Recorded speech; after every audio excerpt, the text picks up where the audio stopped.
Hey guys, it's Alex Haney here, and this week I am taking on the 15-pound $300 challenge. So basically what that means is you have to put together an entire backpacking kit.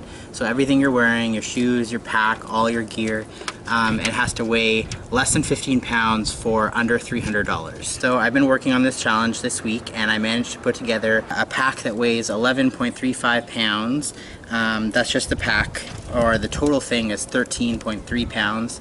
And I only spent $207.75 on it. So basically what I'm going to do today is show you guys everything that included in this kit and how much it costs, how much it weighs. First, before I get into it, I just want to give a quick disclaimer. This is just meant to be, you know, a fun challenge. It is not meant to be replicated item for item exactly as I show it for every single scenario that you're going to encounter, so please do not do that. I really tailored this kit to be comfortable for me backpacking in the summer months where I live. So your pack is probably going to end up looking different, you know, depending on where you live, depending on the climate, depending on the season, depending on your own body and your own comfort, as well as, you know, your own hiking style. If you're just starting out with backpacking in general, you can definitely gather some inspiration from some of the things I'm doing with my pack. But just remember that part of going light is, you know, having knowledge and experience and knowing what you're going to encounter out there, so you don't have to carry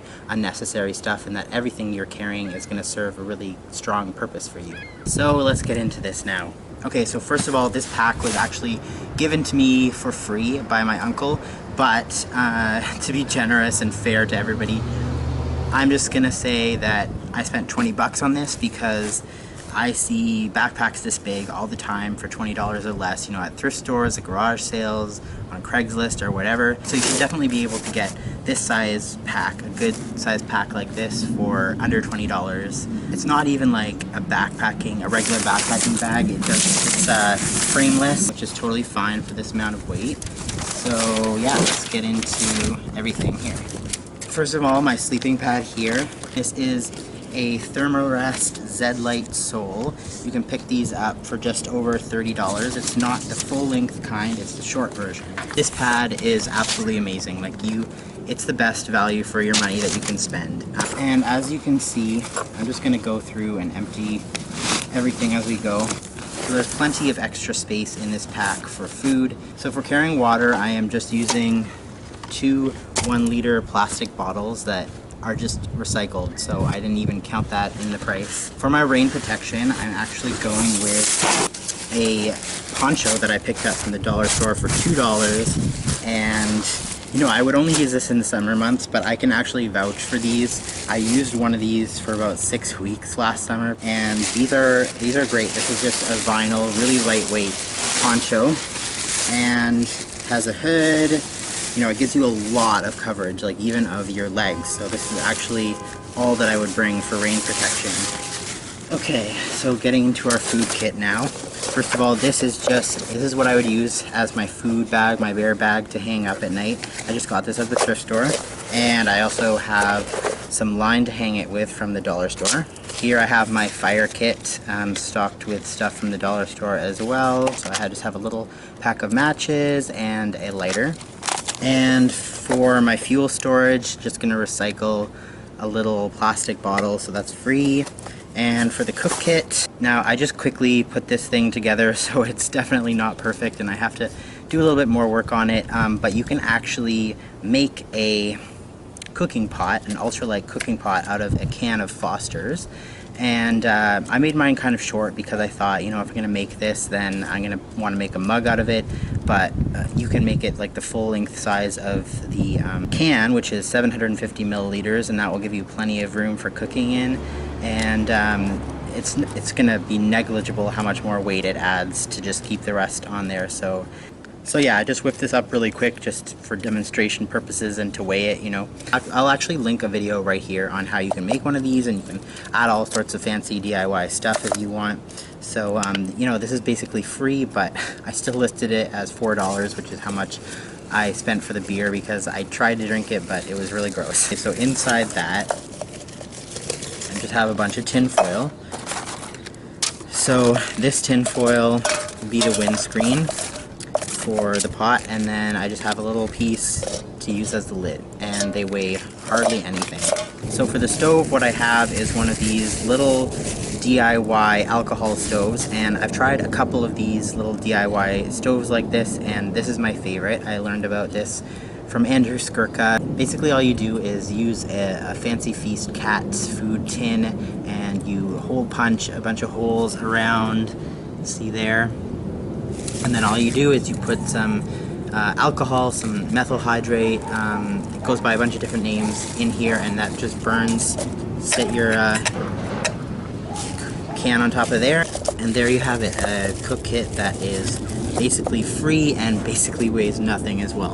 Oh, and for the spoon, this cost nothing. It was just kicking around my house, you know. You may have noticed here too that I'm just using a trash bag to line the bag in case it rains, so no bag cover or anything like that, just free trash bag that you have kicking around. So for extra clothes, I just have a pair of wool socks for using in the nighttime. I bought the socks new, by the way. Basically a lot of stuff is DIY or thrifted, but you know, I did buy a couple things new. I have this thrifted fleece top for just some extra warmth. And I did bring a pair of long johns that were also thrifted to wear at night. Okay, now I'll get into the shelter. You'll also notice that I stuff things in my pack without any sort of compression sack or separate bag, and that saves just a lot of weight and room as well. Okay, so for my shelter, basically what I'm using, this is just the Rainfly, and this is the body of the tent. It's just, and the poles are here. This is a Eureka Spitfire solo tent that I got on clearance about 2 years ago. And so this offers full bug and rain protection, and it's pretty lightweight. Could possibly go even, you know, cheaper and lighter doing some kind of tarp setup, but I went with the tent for this for people who are just starting out potentially, because sleeping under a tarp is a completely different experience that not everyone is down for. So that's my shelter. For my sleeping bag, I'm just using a thrifted bag that I got at the thrift store. So there's that. And that's it for the main compartment. Let's get into up here. Okay. These are actually my tent stakes that came with the tent. For water treatment, I would use these pristine drops, chlorine dioxide drops. So in here I have just a little thing of bug spray, a little container of sunscreen, thing of soap for washing dishes with, a little thing of Purell for washing your hands after in the bathroom, a bit of toilet paper, and of course my little thing of toothpaste and toothbrush. Oh, I have my map. This is just something that I printed out for free from the internet. Here are my tools. I found this little lightweight flashlight at the dollar store. My little buck knife that I got at the Toronto Outdoor Adventure Show, and then just some spare batteries for the flashlight. Last but not least is my little first aid kit. It's just basically a few minor repair things, like a little thing of duct tape and some super glue. Those are not necessarily for first aid.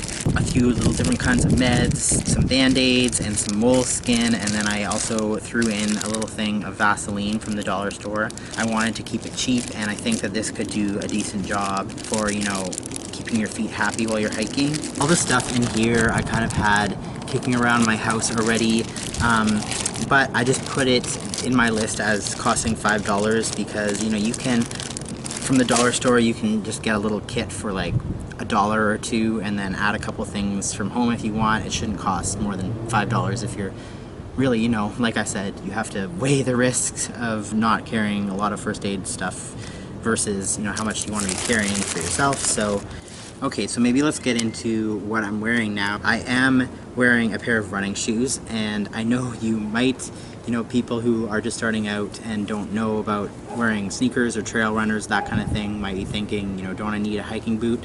I'm not going to get into that debate right now, but you can definitely go backpacking, especially like with this weight, you can just use your running shoes or a pair of trail runners.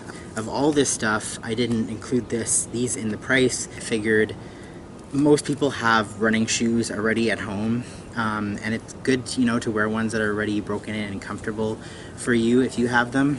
But you know, I noticed like a lot of other people with this challenge, they won't include other stuff that they just had kicking around at home, like a flashlight maybe or a lighter, and I did include those things because, you know, I'm just assuming that you're starting out with absolutely nothing. But with running shoes, you know, who doesn't have a pair of running shoes? And if you don't have a pair of running shoes, you will definitely be able to find a pair for pretty cheap. You know, also, since I am under the $300 limit for this challenge by a fair deal, I will say that if you are willing to spend $300 on this kind of setup, then I would invest, you know, the other $93 in a pair of trail runners, like a good comfortable pair of trail runners. Okay, other than that, I have a pair of just thin lightweight wool socks that I bought brand new for $10 at MEC. These are just a pair of polyester shorts that I got at the thrift store, and this shirt was also thrifted. It's just also a polyester shirt. Hat, you can find one of these at the thrift store for $2, and these were also from the thrift store for about $1. Oh yeah, and my underwear, I forgot to mention about that. I would just, in the summer, I would just use, you know, a pair that I already have kicking around at home, even if it's cotton, like whatever. So if you want to take a closer look at this entire list, I did put together a link to a list online of all this gear and how much each individual item weighs, with a neat little pie graph there. So yeah, I would love to hear from you guys in the comments. I always love getting comments from you guys so much. Just tell me what you think of this. Let me know if you have any questions or you want any advice for putting together your own type of kit, and I hope to talk to you next time. Bye.